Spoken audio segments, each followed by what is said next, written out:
Hallelujah मेरे प्यारे दोस्तों, तो कैसे हैं आप सब। तो आज का दिन यहोवा ने बनाया है, हम इसमें आनंदित हो और हम इसमें मगन हो। आमीन, हालेलुया। तो आज का दिन यहोवा ने बनाया मेरे प्यारे साथियों, हम इसमें आनंदित हो जाएं और हम इसमें मगन हो जाएं और इसमें डूब जाए प्रभु यीशु मसीह में, क्योंकि हर एक दिन यीशु मसीह की ओर से है। हालेलुया। परमेश्वर का वचन कहता है, the steps of a good man are ordered by the Lord. तो हमारे जो कदम है मेरे प्यारे साथी, वो परमेश्वर के द्वारा निर्धारित है। हम प्रभु यीशु मसीह में धर्मी हैं, हम प्रभु यीशु मसीह में अनुग्रह पाए हुए लोग हैं। वचन परमेश्वर का कहता है, जितने हथियार तेरी हानि के लिए बनाए जाए उनमें से कोई सफल ना होगा। तो जितने भी हथियार हमारे विरोध में बनाए गए उनमें से कोई भी हथियार सफल ना होगा। परमेश्वर का वचन आगे कहता है, जितने लोग मुद्दई होकर तुझ पर नालिश करे उन सबों से तू जीत जाएगा। तो जितने लोग हमारे विरोध में आकर हम पर नालिश करेंगे, हमको कंडेम करेंगे, उन सबों से हम जीत जाएंगे। क्यों? क्योंकि हमारी धार्मिकता परमेश्वर की ओर से है। परमेश्वर का वचन आगे कहता मेरे प्रियो कि कौन है जो मैं हमारा परमेश्वर के चुने हुए पर दोष लगा सकता है। ये परमेश्वर है जिसने उन्हें धर्मी ठहराया है। हमको धर्मी ठहराने वाला खुद परमेश्वर स्वयं है, खुद यीशु मसीह है। यीशु मसीह की धार्मिकता, यीशु मसीह का अनुग्रह पर अनुग्रह, अनुग्रह पर अनुग्रह, अनुग्रह पर अनुग्रह और धार्मिकता हम पर चढ़ी हुई है मेरे प्रियो। हालेलुया। तो कौन है जो हमारे विरोध में कुछ बोल सकता है? अगर बोलता भी है तो हमको पता है कि हम कौन है, प्रभु यीशु मसीह में धर्मी। हालेलुया। हम प्रभु यीशु मसीह में अनुग्रह और आशीष पर आशीष पाए हुए लोग हैं, परमेश्वर के द्वारा आशीषित किए लोग हैं। आमीन, हालेलुया। इसलिए हमारे विरोध में कोई हथियार काम नहीं करेगा। हमको बोलना है, मैं परमेश्वर में धर्मी हूँ मसीह यीशु के द्वारा। आमीन, हालेलुया। तो आइए हम उसका यीशु मसीह का अनुग्रह पर अनुग्रह, अनुग्रह पर अनुग्रह, अनुग्रह पर अनुग्रह मांगते रहें मेरे प्रियो, ताकि नामुमकिन का मुमकिन होते जाए। हमारी कमजोरियों में हम बल पाते चले जाए, हमारी निर्बुद्धता में हम बुद्धिमान होते चले जाए और हम इस संसार पर जीत हासिल कर लें, क्योंकि हम ऑलरेडी जीते हुए हैं। जिस दिन हमने यीशु मसीह को स्वीकार कर लिया था उस दिन से। आमीन, हालेलुया। परमेश्वर का वचन कहता है मेरे प्रियो, जब मैं तैयारी कर रहा था, मैं वही वचन दे रहा हूँ जो मैं रविवार को देता हूँ, उसी को मैं अब मंगलवार को हिंदी में दे रहा हूँ मेरे प्रियो। परमेश्वर का वचन कहता है कि परमेश्वर की दोस्ती उन लोगों के लिए है जो उसका भय खाते हैं। हालेलुया। परमेश्वर की दोस्ती उन लोगों के लिए है जो उसका भय खाते हैं, जो उससे डरते हैं। आमीन, जो उससे डरते हैं। परमेश्वर का वचन कहता है भजन संहिता 25:14 में, according to English standard version, कि परमेश्वर की दोस्ती उन लोगों के लिए है जो उसका भय खाते हैं और वो उनको अपनी वाचा दिखाता है। तो हमको अपनी वाचा दिखाता है कौन? परमेश्वर। जब वो देखता है कि हम उसके हमारा परमेश्वर का भय हमारे जीवनों में है, स्थापित है। हालेलुया। इंग्लिश रिवाइज्ड वर्जन ऐसा कहता है कि परमेश्वर के जो राज हैं उनके साथ है जो उससे डरते हैं और वो हमको अपनी वाचा दिखाएगा। तो परमेश्वर का जो राज की बातें जो है, जो छुपी हुई है बाइबल में, ये हमको कौन प्रकट करता है? स्वयं परमेश्वर। जब वो देखता हमारे जीवन में परमेश्वर का भय है, हालेलुया, जब वो देखता हमारे जीवन में परमेश्वर का भय है, तो स्वयं अपनी बातों को परमेश्वर हमारे जीवन पर प्रकट करता है। हालेलुया। ऐसी ऐसी बातें हैं मेरे प्रियो, पूरी बाइबल में ऐसे ऐसे सीक्रेट्स छुपे हुए हैं कि हम जो हमारे जीवन के स्ट्रगल्स को खत्म कर देते हैं और हमारा जीवन आसानी से बहने लगता है। ठीक वैसा जैसा जैसे पेड़ जो लगे हुए रहते हैं जल के किनारे और वो फलते फूलते अपने समय पे फल दे देते हैं, ठीक वैसा जल बहता रहता हमारे जीवन में। ऐसे सीक्रेट्स है प्रभु के जो बाइबल में, और ये उनके लिए जो प्रभु की फ्रेंडशिप में है। हालेलुया।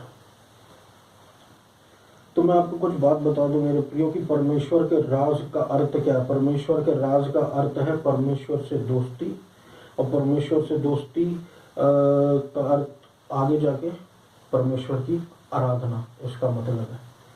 फिर हम देखते हैं परमेश्वर के भय का मतलब क्या है। परमेश्वर का भय का मतलब होता है कि हम बुराई से चढ़े, घमंड से चढ़े, अहंकार से चढ़े, जो कि ये सब मार्ग है बुराई के, और परवर्टेड स्पीच, ऐसा भाषण जो कि जिसमें झूठ मिला हो, वो परवर्टेड स्पीच होती है। हालांकि इससे परमेश्वर चिढ़ता है। तो मेरे प्यारे दोस्तों, मैं आपसे कहना चाहता हूँ कुछ परमेश्वर की ऐसी राज की बातें, स्पेशली मैं आपसे कहना चाहता हूँ अभी के इस समय में, क्योंकि अभी हम देखते हैं कि एक यीशु मसीह आया इस संसार में, हमारे लिए अपनी जान दी और फिर रेजरेक्ट होकर चला गया। तो ये रेजरेक्शन सीजन जो चल रहा है, ये जो ईस्टर सीजन जो चल रहा है, यहाँ पर हम देखते हैं कि बहुत से लोग जो प्रभु के हैं, जो प्रभु के नहीं है, वो फास्टिंग रखने लगते हैं। हालेलुया, वो फास्टिंग रखने लगते हैं, वो खाने से परहेज करने लगते हैं, वो कुछ ऐसे काम करने लगते हैं कि प्रभु उनसे प्रसन्न हो। लेकिन आइए हम देखते हैं वचन में से कि खाने से परहेज रखने के लिए क्या प्रभु ने वाकई में कहा है। लेकिन ये फास्टिंग एंड प्रेयर उसके लिए, जहाँ पर हम विभिन्न प्रकार की दुष्ट शक्तियों को निकालने के लिए हम ये फास्टिंग एंड प्रेयर करते हैं, उपवास और प्रार्थना, जिसमें हम खाना नहीं खाते। इस विशेष करके प्रभु ने उसके लिए कहा है, और आप लोग की इच्छा आपको रखना, आप रख सकते हैं ये वाली फास्टिंग एंड प्रेयर, और जब प्रभु लीड करे तब ये हमको रखना चाहिए। हालेलुया। लेकिन मैं आपको आज परमेश्वर की कुछ राज की बातें बताना चाहता हूँ मेरे प्रियो, जो परमेश्वर ने अपने वचन में साफ साफ कहा है कि कैसे सच्ची उपवास हमको रखना है। सच्चा उपवास परमेश्वर के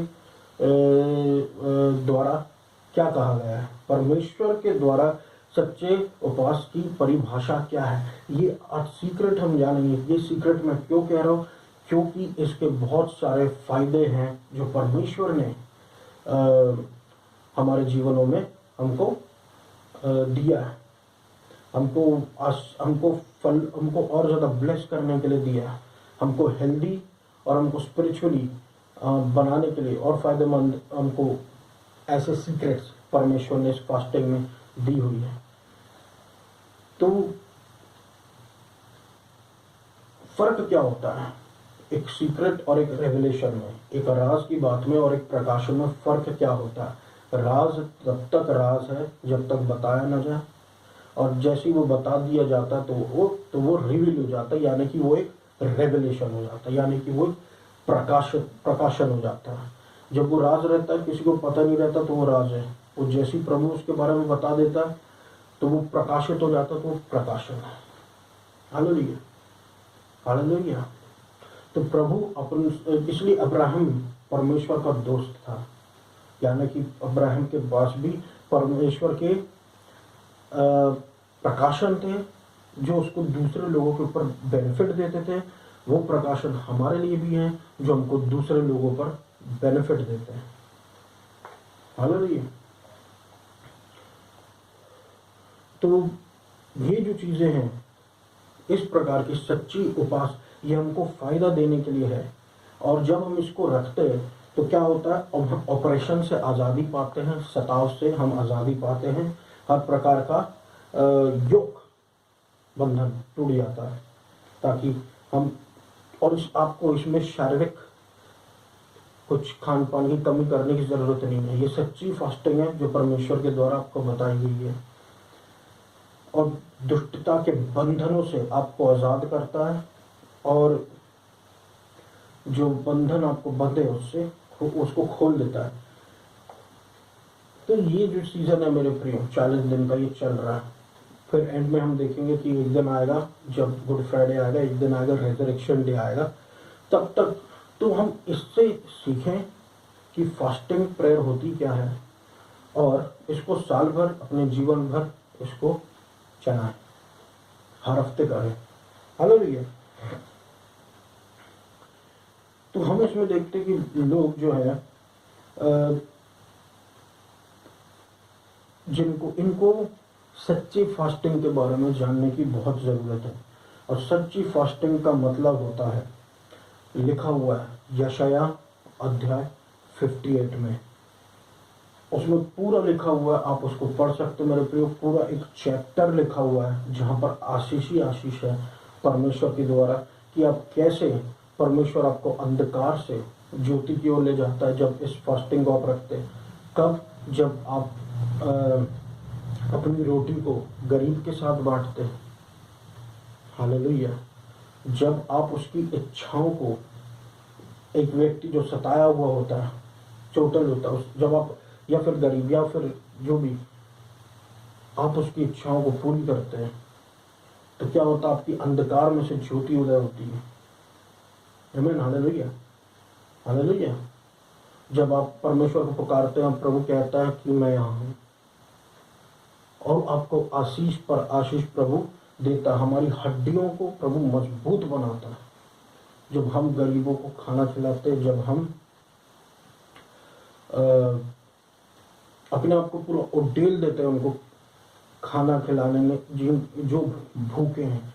आप यहाँ पर नोट करें, जो भूखे हैं, हालेलुया। जरूरी नहीं वो गरीब हो, जो भूखे हैं। गरीब भी हो सकते हैं, नंगे भी हो सकते हैं, भिखारी भी हो सकते हैं, जो भूखे हैं। जब आप ऐसा करते हैं, इस प्रकार का उपवास और प्रार्थना करते, उपवास रखते हैं, तब परमेश्वर के चिन्ह और चमत्कार आप अपने जीवन में देखते हैं, और आपकी हड्डियों को प्रभु मजबूत बनाता है। आमीन, हालेलुया। और आखिरी में आप उसमें सबत कावे के बारे में भी पढ़ सकते हैं, वो भी बहुत यूजफुल है। पूरा यशाया 58 में, जहाँ पर आपके लिए आशीष ही आशीष प्रभु ने रखा हुआ है। और जब आप उस पर विश्वास करते और वैसा ही फास्टिंग करते हैं, तो आप प्रभु यीशु मसीह के काम को होता देखते हैं। हालेलुया। तो ये है उस प्रकार का फास्ट मेरे प्रियो, जो परमेश्वर के द्वारा ऑर्डेन्ड है, परमेश्वर के द्वारा ऊपर से ऑर्डेन्ड है, कि हमको हर प्रकार के सताव से छुड़ाए, हमको हर प्रकार के बंधनों से आजाद करे, और हमको हर प्रकार के दुष्टता के बंधनों से आजाद करे। और जो योग, जो बहुत वर्षों से बंधे हुए टाइट योग, टाइट बंधन, उसको प्रभु खोल दे जब हम इस प्रकार का फास्ट करते हैं। इस प्रकार के फास्ट में बहुत सामर्थ्य मेरे प्रिय, वो भी जरूरी है, ये भी जरूरी है। ये हमको हर हफ्ते करना चाहिए। कारण ये है कि फास्टिंग एंड प्रेयर, जब हम खाना खाने से परहेज करते हैं, दैट इज, वो एक पर्टिकुलर दुष्ट को निकालने के लिए, या प्रभु ने कहा तो रखते हैं। नहीं तो हमको यही करते रहना, और इससे हम इतने आशीषित हो जाएंगे मेरे प्रिय, कि शायद ही हम दुष्ट का कभी सामना करना पड़े हमको। Hallelujah, hallelujah, hallelujah. तो आप इसमें इसको पूरे अच्छे तरीके से यशाया 58 में पढ़ सकते हैं। ये है मेरे प्रिय परमेश्वर के तरीके का उपवास, जहाँ पर आपको बहुत ज़्यादा फायदे हैं। अब मैं आपको बताता हूँ मेरे प्रिय कि हमारे लिए आसान क्या है। जब हम विश्वास करते हैं इस वचन पर, तो चीज़ें हमारे, और इस वचन पर विश्वास करके काम करते हैं, तो हमारे लिए काम होने लगते हैं। मत्ती 11:29 में कहा है प्रभु ने, take my yoke upon you and learn from me, कि मैं that I am gentle, for I am gentle and humble in heart and you will find rest for your souls. हमको आराम मिलेगा जब हम अपनी ताकत से करना छोड़कर प्रभु पर भरोसा करेंगे, परमेश्वर के द्वारा दी गई फास्टिंग को करेंगे, उल्टा हमको आराम मिल जाएगा। हालेलुया। अपना भार परमेश्वर को देकर, अपना बोझ प्रभु को देकर, हम प्रभु का बोझ ले लें जो ज़्यादा हल्का है, और प्रभु का जुआ ले लें जो ज़्यादा आसान है। अपना जुआ प्रभु को दे दें, यानी कि अपने तरीके की फास्टिंग छोड़ के प्रभु के तरीके की फास्टिंग करके हम अपने बोझ को हल्का कर देंगे, और योग और हमारे जीवन को और आसान कर देंगे। हालेलुया, आमीन, हालेलुया। तो ये मेरा वचन था मेरे प्रियो आज के लिए। मैं आशा करता हूँ आपको प्रभु ने आशीष दी होगी आज के वचन के द्वारा, और प्रभु आपके जीवन पर अनुग्रह को करता है। आइए हम सब प्रार्थना में धन्यवाद देता हूँ। अब्बा पिता, प्रभु यीशु मसीह के नाम से प्रभु का अनुग्रह आप लोग के जीवन में होता है। जो सुनने वाले हैं वचन को, प्रभु इनके जीवन में हीलिंग दीजिए, हीलिंग दीजिए, हीलिंग दीजिए, चंगाई दीजिए, हर एक योग को तोड़ दीजिए, डिप्रेशन के, ऑपरेशन के, हर एक प्राइड यीशु मसीह के नाम से छिड़ जाने पाए। वचन कहता पुरानी बातें बीत चुकी, देखो सारी बातें नई हो चुकी। यस, हाँ मेरे प्रभु परमेश्वर, पुरानी बातें खत्म हो चुकी हैं, आपने सब कुछ पूरा करके गया। हम यीशु मसीह में धर्मी और आज़ाद हैं और अनुग्रह पाए लोग हैं। हालेलुया। परिवार के परिवारों को आशीष दे प्रभु यीशु मसीह, जो वचन को सुन रहे और उनको ब्लेस कीजिए। हर एक घटना जो झुकेगा, हर जबान बोलेगी यीशु मसीह प्रभु। आमीन। हालेलुया। यूक्रेन और रशिया के बीच में प्रभु शांति छा जाए। इंडिया में, मध्य प्रदेश में और जबलपुर में प्रभु यीशु मसीह लोग आपको जानने पाए और प्रभु यहाँ से आइडोलिटी और कोरोना वायरस उखाड़ फेंकिए। इंडिया को ब्लेस कीजिए यीशु मसीह, ताकि इंडिया को हर बुराई से बचा कर रखिए। धन्यवाद धन्यवाद धन्यवाद देता हूँ पिता, सुनने वाले पर अनुग्रह और मर्सी कीजिए। इस पूरी प्रार्थना को यीशु मसीह के नाम से मांग लेता हूँ। सुना ग्रहण कर मेरे प्रभु परमेश्वर, सब ये रियलाइज करें कि वो परमेश्वर में धर्मी है। प्रभु यीशु मसीह के नाम से मैं इस प्रार्थना को मांग लेता हूँ। आमीन। धन्यवाद।